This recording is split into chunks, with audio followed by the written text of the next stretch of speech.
Karibu cyane kuri Lisi France Lifestyle, nizere ko mumeze neza bigucamo buri mushyashya kwicano. Karibu nimba uri kureba video ari ubwa mbere, subscribe kugira ngo ukomeze ukurikirane ibiganiro ntugajye ucikana. Uyu munsi kaze ngiye kubereka amavuta meza cyane, amavuta rwose ari naturel, adatukuza, atagira ibiki, yagufasha umuntu ufite uruhu rugize rukakaye, uruhu rwumagaye cyane. Amavuta meza cyane n'amavuta ya marque ya CeraVe. Ano mavuta ya CeraVe kabisa umva ni meza cyane. Umuntu waba ufite intuzu uruhu rwumagaye cyane cyangwa se umuntu uruhu rwisatagura cyane, ano mavuta ya CeraVe ni meza.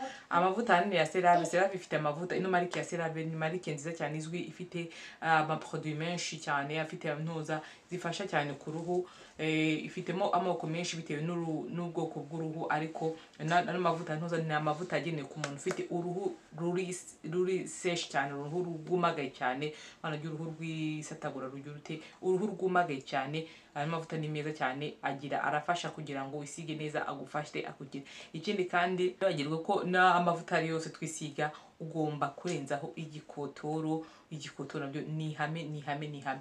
Iyo nkora mbwira abantu cyane rwose ni byiza twisiga n'amavuta ni rwose yari yabanafashe, ariko ni ngombwa ko umuntu arenza amavuta y'igikotoro cyangwa se za beurre de karité cyangwa se andi mavuta y'igikotoro, amavuta y'inka n'ibiti byose ugomba kuyarenza kugira ngo nabyo birushaho kugaburira uruhu rukagumana itoto. Nibyo na amavuta arafashe, ushobora no kwisiga, ariko niba uri umuntu uzi ko ufite ikibazo cy'uruhu rwumagaye bijya bindi bikabije, ugomba kwisiga ubundi ukarenzaho igikotoro. Bifasha kugaburira uruhu kugira ngo rukomeze runoge, rugire itoto byo gusatagurika cyangwa se kugira uruhu rwumagaye iminota ingahe birashira, bigenda bishira.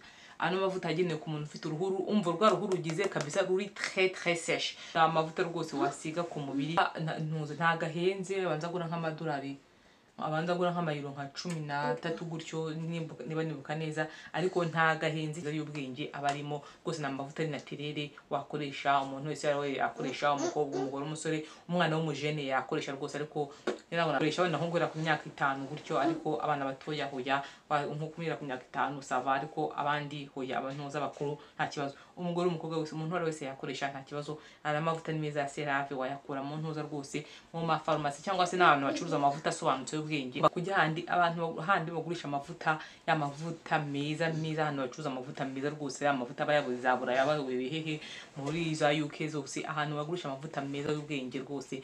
Naha wayakura, ntabwo uzakura handi muri boutique muri quartier kujya amavuta, ntabwo uzakura, cyangwa se ukanakura mu mafarumasi naho bariho rwose. Na amavuta meza cyane. Ino marque ya CeraVe bijya nandi mavuta ku bantu bafite uruhu rw'amavuta, ku bantu bafite uruhu ruri sensible, abantu bafite ibibazo by'ibihire mu maso. Na amavuta ushaka kubona mu ntuza afitemo amoko menshi cyane, utuntu tw'udutibe dukiza ibiheri. Ifitemo ntuza n'amasabune ya video nigize kubakorera, nabyo ushaka kwajya kwireba. Ntuza isabune ikiza ibiheri ya ntuza anti imperfection, wayireba kabisa. Ifitemo intuza ama produits menshi, wareba ukareba n'intuza ahuye n'ikibazo ufite cy'uruhu, ukagura ayo ngayo. Aho uzasanga aya ngayo uzahakora n'izindi produits nyinshi za CeraVe.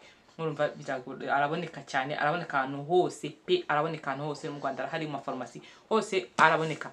Nizere ko rwose kabidoka kwigishije umuntu gushaka amavuta, umuntu ufite uruhu rwumagaye rwose gushaka amavuta, genda ushaka na amavuta ni meza cyane, yagenewe abantu bafite uruhu rwumagaye cyane rusatagurika. Aya mavuta yagufasha cyane. Ikindi mwakubwira nti ugomba kurenzaho igikotoro, ni inama nakugiraga, ariko utagirenjeho nta kibazo, ariko wakirenzaho.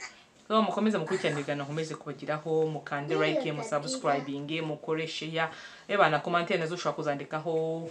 Nta kibazo, umuntu ashaka kurangira naho ushaka kugura mu mujyi wa Kigali, ariko mukandike muri commentaire warayakoresheje, mwandike muri commentaire kugira ngo dukomeze kungana ibitekerezo. Cyangwa umuntu ari kuyashaka ushobora no kuhamurangira aho wayabonye. Byose ni sawa cyane, kwandika commentaire ni byiza cyane. Ndabashimiye, mukomeze mukore subscribe, mukurikirana ibiganiro nkomeza kubagiraho. Imana amahoro ikomeze kubarinda, ndabakunda. Ciao. Video ziraje nyinshi zibagereho.